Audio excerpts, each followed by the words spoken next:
نواز شریف نے جو خطاب کیا تھا پارلیمنٹ میں اور اس سے پہلے قوم سے خطاب کیا تھا، اس میں نواز شریف نے کہا کہ میں قوم کے سامنے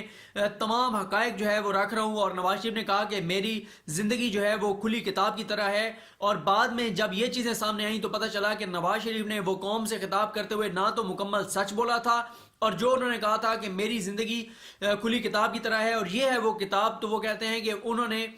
وہ جو ان کی زندگی کی کتاب تھی، اس وقت جب وہ خطاب کر رہے تھے قوم سے، تو ان کی کچھ زندگی کے کتاب کے صفحات غائب تھے جو کہ بعد میں انہوں نے سامنے رکھے۔ تو کون صاحب کہتے ہیں کہ اس کا مطلب یہ ہے کہ انہوں نے جو ہے وہ مکمل سچ نہیں بولا تھا اپنی تقریر کے اندر۔ اور پھر کون صاحب کہتے ہیں کہ ایک ہے نواز شریف کا خطاب بچوں کے انٹرویو، اور ایک ہے قطری کا دعویٰ۔ وہ کہتے ہیں دونوں سچ نہیں ہو سکتے، ایک اگر سچ ہے تو دوسرا جو ہے وہ جھوٹ ہوگا۔ تو وہ کہتے ہیں کہ اس لیے جو ہے ہم یہ قطری کو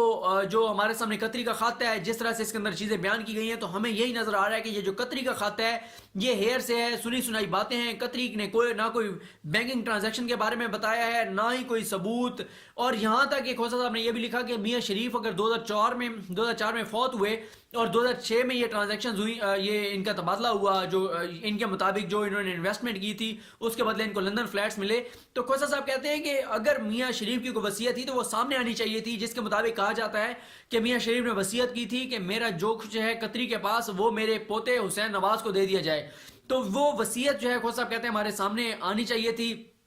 پھر کھوسا صاحب کہتے ہیں کہ جو اس سے پہلے جو خطابات تھے ان میں جو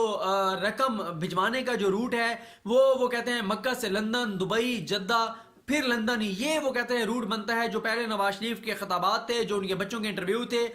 لیکن جو قطری خط ہے، جو قطری کا موقف ہے، اس کے مطابق تو دبئی سے دوحہ، دوحہ سے لندن، یہ روٹ بنتا ہے۔ اور پھر کھوسا صاحب یہی بات کہتے ہیں کہ جتنی بڑی رقم بھیجی گئی وہ ساری کی ساری رقم جو ہے وہ بینکوں کے ذریعے گئی ہوگی، لیکن ہمیں جو ہے وہ ایک بھی ثبوت جو ہے بینکنگ ٹرانزیکشن کے حوالے سے ہمارے سامنے نہیں رکھا گیا۔ کھوسا صاحب کہتے ہیں کہ سچ کو بہتر بنایا گیا اور کبھی اس کو کسی انداز میں ڈھالا گیا، کبھی اسے مصلحت کی قربان گاہ میں ذبح کر دیا گیا۔ اور کھوسا صاحب کہتے ہیں کہ چیزیں ساتھ ساتھ جیسے جیسے ہم پوچھتے گئے انہوں نے ڈیولپ کی۔ اور وہ کھوسا صاحب یہ کہتے ہیں کہ جو قطری ہے اس کا جو خط ہے قطری کا، اس کے ذریعے، اور قطری نے خود بھی بہت سارے معاملات جو ہیں وہ گول کرنے کی کوشش کی۔ جو قطری کا خط تھا، جو قطری تھا، اس نے بھی بہت ساری چیزیں جو تھیں وہ حقائق کچھ اور تھے بتائے اس نے کچھ اور، خود بھی قطری کو بہت ساری چیزوں کا نہیں پتا تھا۔ وہ کہتا ہے کہ میں نے فلاں سے سنا، میں نے فلاں سے سنا۔ پھر کھوسا صاحب یہ بھی لکھتے ہیں کہ جب دوسرا خط قطری کا آیا اس میں بھی تفصیلات نہیں تھیں، اس میں بھی جو ہے وہ ہیئر سے تھی۔ پھر کھوسا صاحب کہتے ہیں کہ جو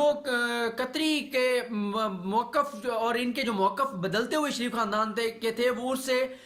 ان کی ساکھ جو ہے وہ بری طرح تباہ ہو کے رہ گئی، وہ متاثر ہو کے رہ گئی۔ اور کھوسا صاحب نے پھر دوبارہ بھی ایک جگہ پہ لکھا کہ ان کو اندازہ نہیں تھا کہ یہ کتنا ہمارے لیے تباہ کن ہوگا۔ کھوسا صاحب نے ایک اور بات لکھی کہ نواز شریف کے بچے تو قطری کے خط کے بارے میں اور قطری انویسٹمنٹ کے بارے میں بتا رہے ہیں کہ قطر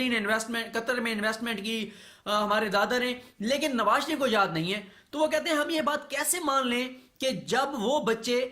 جو کہ دودھ پیتے بچے تھے، بہت چھوٹے تھے، ان کو تو یاد ہے کہ ہمارے دادا نے قطری کے پاس انویسٹمنٹ کی تھی، لیکن نواز شریف جو ہیں ان کو نہیں پتا۔ اور ہم یہ کیسے مان لیں کہ نواز شریف کی یادداشت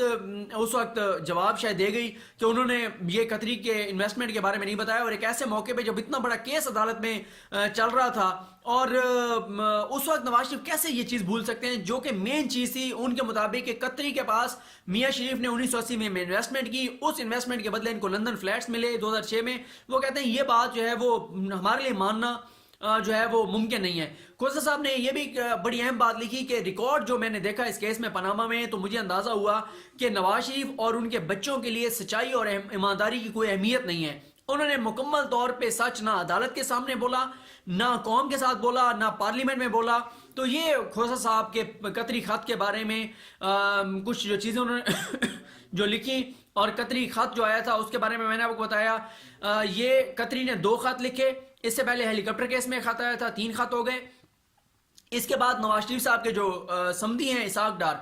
ان کے اوپر جب کیس بنا آمدن سے زائد اثاثوں کا، تو وہ دبئی کا جو حکمران ہے اس کے 3 خط لائے، گو کہ ان خطوں کے اوپر نام بھی نہیں ملتے تھے، دستخط بھی نہیں ملتے تھے، اور انہوں نے 42 لاکھ پاؤنڈ جو ہیں ان 3 خطوں کے ذریعے ثابت کرنے کی کوشش کی کہ مجھے اس دبئی کے حکمران نے دیے. ان کے پاس بھی کوئی بینکنگ ٹرانزیکشن جو ہے وہ نہیں تھی. اس پہ بھی بہت زیادہ سوالات اٹھے کہ کیسے جو ہے وہ 42 لاکھ پاؤنڈ جو ہیں وہ کیسے بینکنگ ٹرانزیکشن کی بجائے جو ہے وہ ایسے انداز میں دیے کہ جس کے وہ ثبوت نہیں دے سکے. اسحاق ڈار نے جو ہے وہ 3 خط جمع کرائے تھے جن میں اس نے کہا تھا کہ میرے جو اثاثے ایک دم بڑے ہیں, کئی 100 گنا بڑھ گئے ہیں. تو انہوں نے یہ کہا تھا کہ کیونکہ میں ملازمت کرتا رہا دبئی کے شیخ کے پاس تو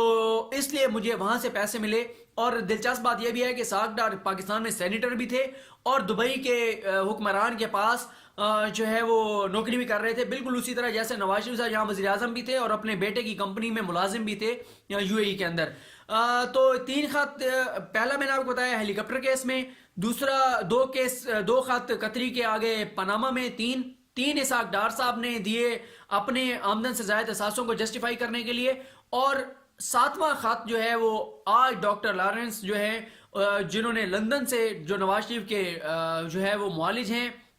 بقول شریف خاندان کے, آج وہ خط لایا گیا تو جس کو آج عدالت نے کسی طور پہ بھی نہیں مانا, اس کو مکمل طور پہ مسترد کر دیا, رد کر دیا. اور آج بھی کھوسا صاحب کا یہ کہنا تھا کہ خطوں پہ انحصار نہ کیا جائے. کرمنل کیس میں خطوں کے اوپر کوئی جو ہے وہ ریلیف نہیں دیا جا سکتا, کوئی ٹھوس ثبوت ہونے چاہیے, شواہد ہونے چاہیے. نواز شریف اگر وہاں پہ ان کے سرجریز ہوئی ہیں, علاج ہوا ہے, اس کا کوئی ایویڈنس ہونا چاہیے تھا, ثبوت ہونے چاہیے تھے. تو یہ آپ دیکھیں کہ جب بھی شریف خاندان مشکل میں پھنستا ہے تو پاکستان سے باہر کوئی نہ کوئی ان کی مدد کو ضرور آتا ہے. جب نواز شریف صاحب باہر بھی گئے تھے تو اس میں بھی آپ کو پتا ہے کہ 99 میں ان کی ڈیل کرائی گئی تھی, کس طرح سعودی عرب انوالو ہوا اور ممالک انوالو ہوئے, کس طرح ان کو ڈیل دلوائی گئی, کس طرح ان کو باہر بھجوایا گیا. اور آج جو ہے یہ 7واں خط تھا ڈاکٹر لارنس کا جس کے ذریعے نواز شریف صاحب کو ریلیف دلوانے کی کوشش کی گئی جو کہ ان کو نہیں ملا. تو یہ جو باہر سے نوازشات ہوتی ہیں یہ ہمیشہ شریف خاندان پر ہوتی رہتی ہیں. اب یہ نہیں سمجھ آتی کہ آخر انہوں نے کون سے ایسے احسانات کیے ہیں, باہر کے قطری ہو گئے یا اور اس طرح کے لوگ کہ وہ ہمیشہ مدد میں ان کو خط بھیج دیتے ہیں. گو کہ قطری نے خط تو بھیج دیا تھا لیکن وہ خود گواہی کے لیے نہیں آیا, اور البتہ تلور کے شکار کے لیے وہ قطری ضرور آ جاتا ہے. اس سے اگلی ویڈیو میں ہم بات کریں گے کہ جو تحریری فیصلہ آیا نواز شریف کی ضمانت کے کیس میں, اس میں کیا ریزننگ دی ہے سپریم کورٹ نے نواز شریف کو بیل دینے کی, اور اس میں 1-2 چیزیں ہیں جو بہت امپورٹنٹ ہیں جس کو اس طرح سے ڈسکس نہیں کیا جا رہا. اس میں ہم نیکسٹ ویڈیو میں بات کرتے ہیں. اللہ کریم آپ کا حامی و ناصر ہو. مجھے اپنی دعاؤں میں یاد رکھیے. خدا حافظ.